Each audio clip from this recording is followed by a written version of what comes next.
నమస్కారం, నేను శ్యామల. ఇది మా సరికొత్త షో టాక్ ఏంటి. మా మొదటి ప్రయత్నం, వెరీ ఫస్ట్ షో. ఏ సినిమా గురించి అనుకుంటున్నారు? సీతమ్మ వాకిట్లో సిరిమల్ల చెట్టు. టాక్ ఏంటి చూద్దామా?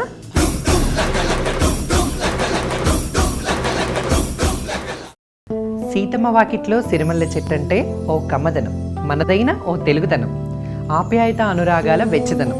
It's a feel good movie.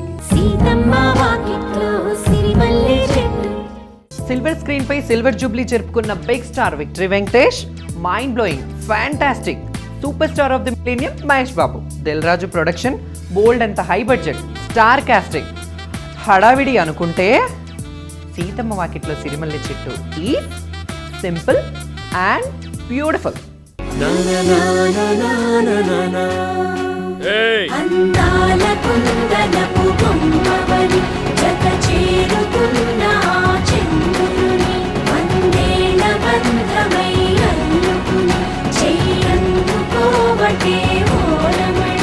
ఎన్నాళ్ళయిందండి, ఎన్నేళ్ళయింది ఫక్త్ కుటుంబ కథా చిత్రాలు వచ్చి. ఆ పాత రోజుల్లో ఆ బ్లాక్ అండ్ వైట్ సినిమాలు వచ్చేవి. ఆ తర్వాత ఎవరికి వారు వేరువేరుగా వెళ్ళి సినిమాలు చూసే రోజులు దాపరిచ్చాయి.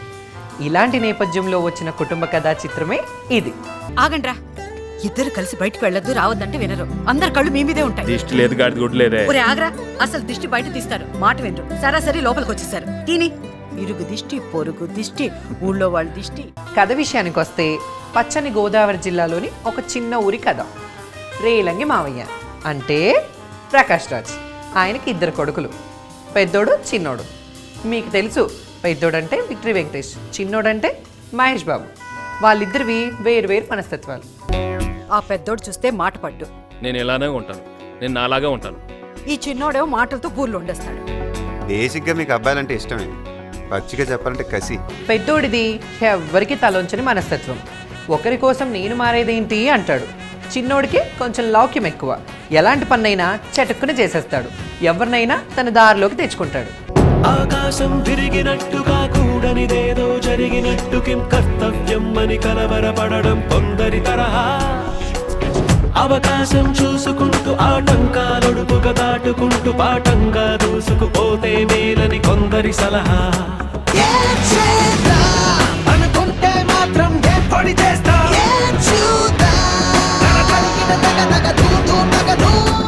మొదట్లో ఈ సినిమాని వెంకటేష్ పవన్ కళ్యాణ్ చేయాల్సిందంట.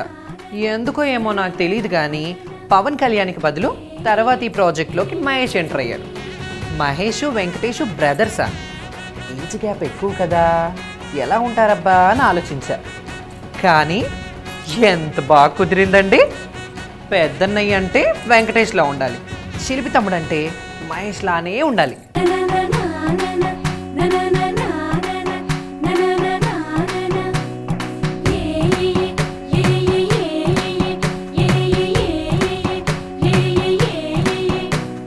మేఘాల్లో సన్నాయి రాగం మోగింది, మేళాలు తాళాలు వినరండి. సిరికి శ్రీహరికి కళ్యాణం కానుంది, శ్రీరస్తు శుభమస్తు అనరండి. అచ్చ తెలుగింట్లో పెళ్లికి అర్థం చెప్పారంటూ, మెచ్చదగు ముచ్చట ఇది అని సాక్ష్యం చెబుతామంటూ జనులంతా జై కొట్టేలా జరిపిస్తామండి.